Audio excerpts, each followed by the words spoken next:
Hello, friends, and welcome to this virtual worship space. It's good to have you here. How is your Lent going? Are you getting all that you need? These are stressful times, and we need more rest, more beauty, more strength, so that we can engage in works of advocacy and compassion to bring about change, so that all of our neighbors have what they need. We are engaging in a series for Lent with 3 other churches: Christ Church, United Methodist in Santa Rosa, with which many of you are familiar, and Faith Lutheran Church, an ELCA congregation in Santa Rosa, and First Congregational Church, which is pastored by Pastor Lindsay's wife, Diana Belcour. You're going to be hearing from Diana today in our message as she talks about our need for rest. I hope you'll take a deep breath as we join in worship.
A reading from the Gospel according to St. Luke, the 9th chapter.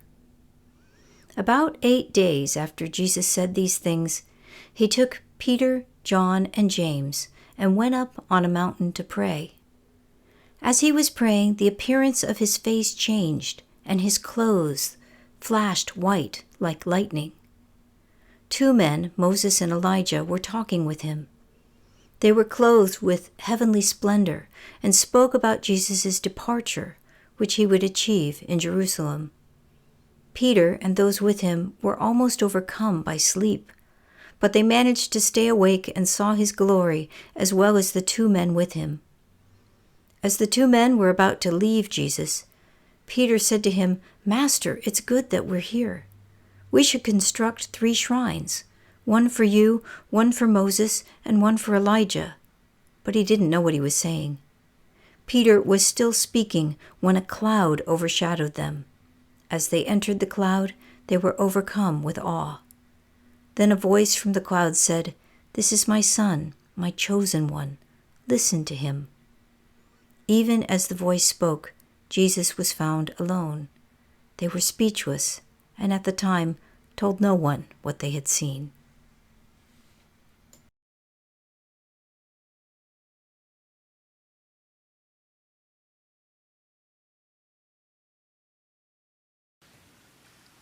So this month has marked 5-year anniversary of the initial wave of the COVID-19 pandemic. And probably like you, I have this memory of that time quite clearly. And thanks to my phone, I was looking back at some pictures from 2020 about this time of the year, and I just remember that my biggest concern the night before the shutdown was making it to Home Depot before they closed so that I could get planter box material because I was going to eat off the land. That's where my anxiety took me. I was like, we are going to have fresh vegetables. That was the thing that I was clinging to. And I remember all of these other plans and ideas that we had for what we would do in this couple of weeks off. Maybe we would reorganize the garage. That was Lindsay. Maybe we would go for really long walks, just straight out the front door for hours and hours, go on meandering and just see what happened. And then they closed all the parks. Yes, you're remembering this too, yes. Maybe I would finally knit the sweater that I had been working up to, the one that I had already bought this whole box of really nice wool yarn for and was taking up a lot of space in my closet. But I also remember, perhaps most of all, that I was so tired at the start of the month of March. And I thought maybe this would be an excellent time for me to catch up on some much needed sleep. I thought maybe the world will shut down and so will I. And then when all of this ends in a month, I'm going to be so relaxed and this is just going to be a lovely little pause where I could catch up. We're laughing because we know that is not how this story went. Nope. It was a weird time. And it is a weird time in our story too, isn't it? The gospel has moments of being weirder than others. This is one of those. And ostensibly, it's kind of simple. Jesus takes his 3 closest friends, the disciples. They go up the mountain to pray. And then, abracadabra, Jesus is a unicorn. And it's sparkly and it's magical and it's bright. And it's kind of time traveler-y-ish because all of a sudden these people who have been dead for 1,000 years are right next to him. And other than the resurrection, this is the most godlike passage that we have. This is one of those stories that is unlike any other. And besides the huge light, I'm not sure that this is a story of a big party. When Moses and Elijah speak of Jesus' departure, they don't mean a spring break trip to Cyrus. They're talking about Exodus as in the exit. How are you going to make your exit? And we all know that's a hard left. The path, this journey that Christ is on, will form him. It will make him the Christ, the one dying to the world, dying to himself. And that is a pretty remarkable conversation. It's a pretty remarkable journey. And you know, Peter, James, and John, they miss it. What were they doing while space and time were converging in this amazing God moment? Well, we know they were exhausted. They were weighed down by sleep, says the scripture. They were weighed down by grief, by sleep, because they have been going full swing. They've been exhausted probably since the day that Jesus met them, right? Do you remember? They're hauling in so many fish, the boat almost capsizes. And then they're following him around, and they feed 5,000 people, and Jesus sends them out to heal and to preach, and none of them have applied for a sabbatical yet. And the day-to-day work is so important, and everything is so urgent. But you know, the big boom for this story actually happened about 8 days before this story. Because 8 days before today's story, Jesus predicts his own suffering and death. And the bottom kind of falls out of the group. And the whole operation starts to shift and to fall apart. And we don't know exactly what happened in those 8 days. But I have a feeling that they weren't resting and processing their feelings. Because based on their reaction today, especially on Peter, I think these guys are probably still in denial.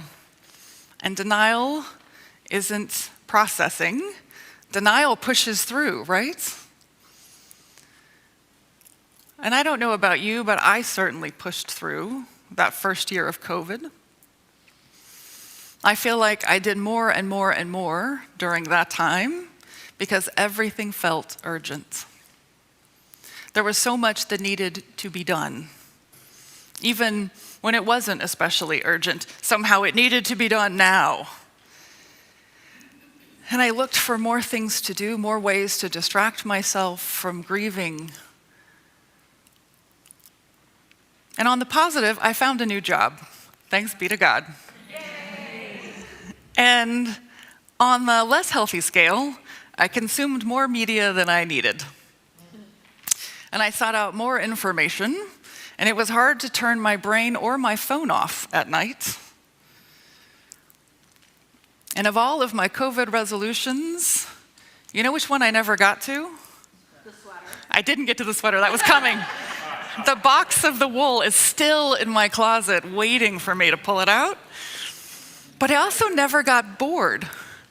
I just never got bored. I didn't rest long enough. I didn't slow down long enough to find what people were sometimes complaining about, which sounded like bliss.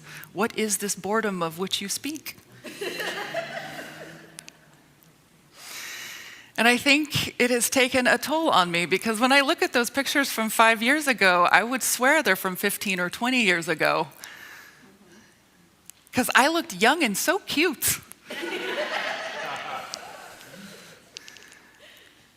And exhaustion, man, it can catch up with you. There's only so long we human beings can push through before the mind and the body give way. Peter, James, and John can't push anymore. And so when Jesus starts to pray on the mountaintop, they're like, great, and they collapse into sleep. And regardless of how you understand the story, it's an important, significant moment for Jesus. And the gospel writer is trying to make this connection between Jesus of Nazareth to the Jewish thought and tradition, to the law from Moses and the prophets through Elijah. And this is a foretelling of the resurrection, because tradition says that neither Moses nor Elijah truly experienced death. And even though Peter, James, and John are just inches away, they are fast asleep, sawing some logs. And by the time this huge, theologically significant moment of their lives is happening, they're not hearing all the good stuff. They're pushing snooze on their alarm clock. They miss the moments because they could not prioritize rest prior to this moment. And I don't know about you, but I sometimes feel like I might be at risk of missing some things too. I think in 2020, I might have put my body into this gear from which I have never quite been able to downshift.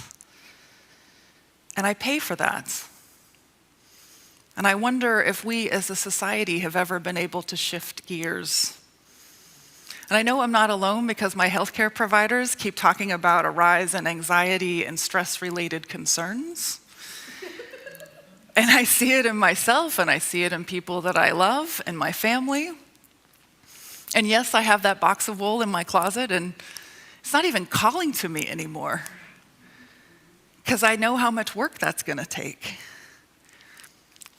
And now that we are in this political season, it feels like this breathless sprint to figure out what's going on, when really I think it's this grueling ultra marathon that I would never sign up for, and I know most of us would never sign up for because we don't even like little jogs, let alone marathons. And somehow my heart and my body and my mind are just not prepared for this marathon. And while our capitalist society praises exhaustion as a virtue, it is not a virtue of our faith.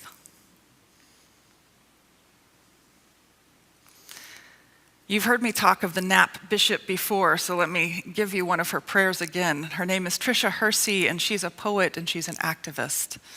And she says, she blesses us and she says, "I wish you rest today. I wish you a deep knowing that exhaustion is not a normal way of living. You are enough. You can rest. You must resist anything that doesn't center your divinity as a human being. You are worthy of care."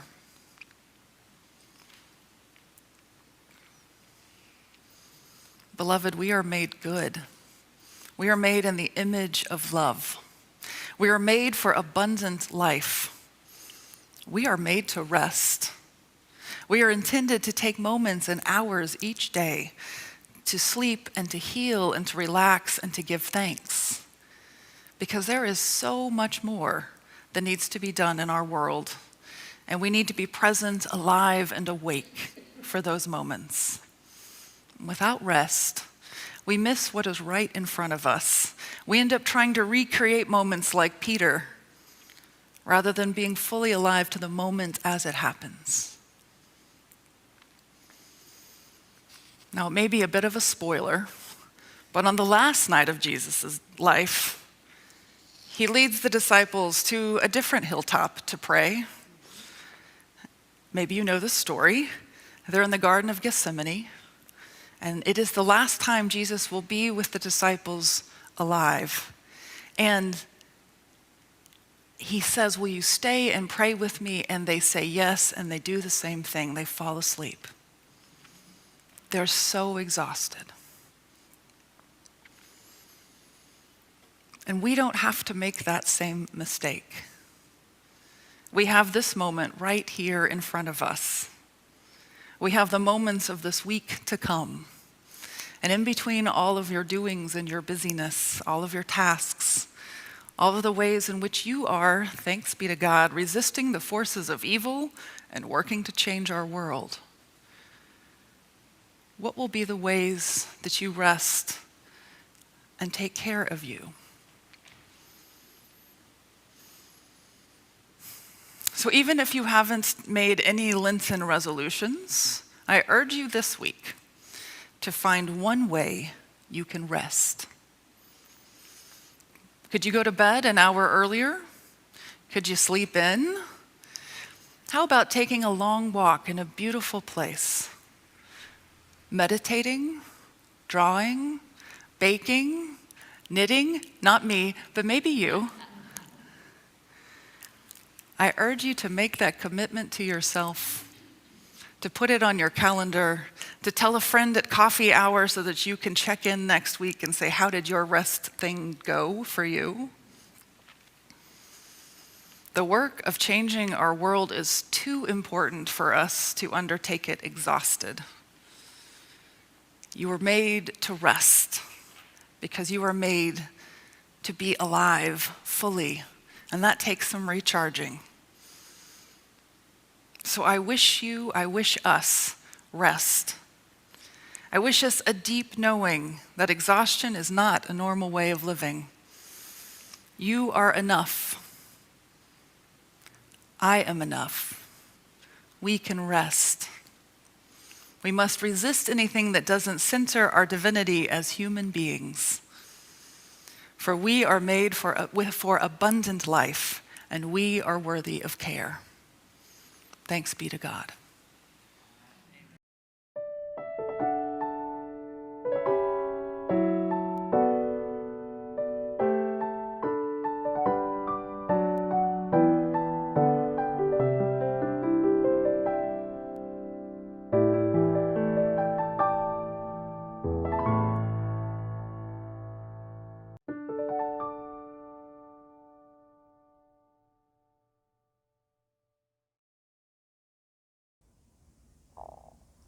Now may the Lord bless you and keep you. May the Lord's face shine on you and be gracious to you. May the Lord look upon you with favor and give you peace. Amen.